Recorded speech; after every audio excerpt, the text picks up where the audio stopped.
Hello, Michael Bull here with America's Commercial Real Estate Show. We're at the Realtors Land Institute National Land Conference in Nashville. I have Jeramy Stephens with us. He's the 2018 President-Elect. He's also with National Land Realty in Little Rock, Arkansas. Jeremy, this has been a great event. You know, this is my first time here. The people were great, the training was great, the networking, the festivities. Tell us, how did the event go this year compared to past events, and then what's in store for next year?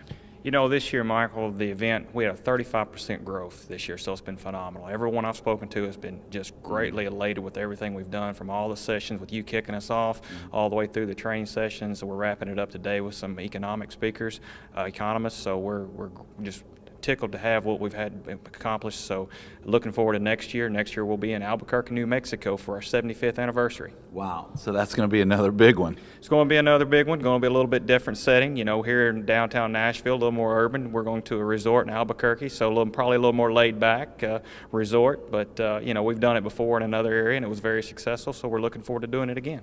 Yeah, it was fun to be here in Nashville. Good music, and you know, kind of adds to the enjoyment of the festivities. So talk to us a little bit about the association and why people should be a member, and who are the members? You know, RLI is the Realtors Land Institute. We are an affiliate of NAR, National Association of Realtors.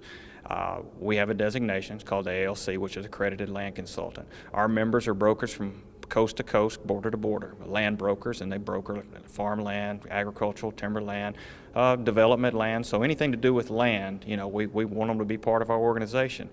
We have a voice in the government. We just had a session we just completed updating all our members with what's going on in Washington, if anybody really knows what's going on in Washington. But we provide a voice in Washington for our members. We provide education through our education system, what we're actually revamping right now.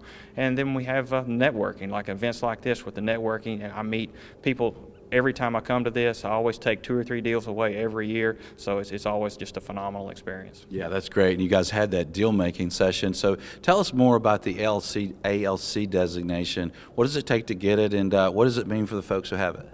The ALC designation, it's a pretty strenuous training. Yours takes 6 courses. We have 3 core courses that we have that are developed in on our core standards. Then they have electives, so just like you're taking college courses, you have to take some electives that fulfill your personal needs of what you're trying to do, or if it's something outside of what you want to do, you want to gain some knowledge. Then you have to have a book of business of $10 million to be able to apply. You have to fill out basically some narratives, answer some questions, and you go in front of our board and they review all your information. And if you've passed your exams and done all your fulfillments, then you'll be granted the designation.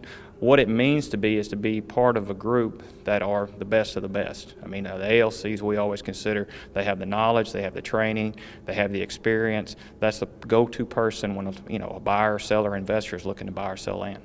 Yeah, you know me, I really strongly recommend all the education and training that we can all get and stay on top of things. So I think that's real important. So I know a lot of land brokers who are not members, and I think maybe they don't realize the benefits they'll get. So what surprises people when they become a member? Probably the first thing that surprises people is the networking. This is a very, very tight-knit group. Like I said, we're a little over 1,200 members. We're coast to coast, but we're a tight-knit group. I know people in every state that I can call up. The trust value, if I have someone call me and says, you know, we've inherited some land in California and we don't know anyone out there. I said, I can help you. I can pick up the phone. It's somebody I know. They're an ALC. They're in our organization. They'll take care of you. And I don't have to worry about that. That's probably the first thing that most people realize. Then it's the education that we provide. It provides information to them that's not available in other places. And it's just kind of a one-stop shop. And then, like I said, they become part of the network, and everything is always, very, very good for all of us. Yeah. And having a land expert here on the show, I've got to ask you, what's kind of the latest with land, or anything kind of changing in the last year? Is it a seller's market, buyer's market? It's deregulation made any changes in the business? You know, it's always very regional. There's some areas right now where it's clearly a seller's market. There's areas that are a buyer's market. A lot of areas are a lot hotter than others. The ag markets are always a little bit tight right now. It's probably tightest inventory. I've been selling land for 15 years, and it's probably the tightest inventory that we've had, just strictly because there's not that much available. But some of the other types of land, transitional development land, has been very, very exciting for a lot of our brokers. And you know, many of our brokers had record year this year. So regulation coming forward, new farm bill coming down this year could make some changes, could affect land values from the agricultural side. As the economy keeps going, I think we're going to still see in development land transition for more commercial properties, industrial type properties. So it's an exciting time to be in the land business. Well, hopefully we'll all keep doing the Snoopy dance. Jeremy, great information. Thanks for joining us. Thank you, Michael. Thanks for having me. And a great event. Thanks for having me.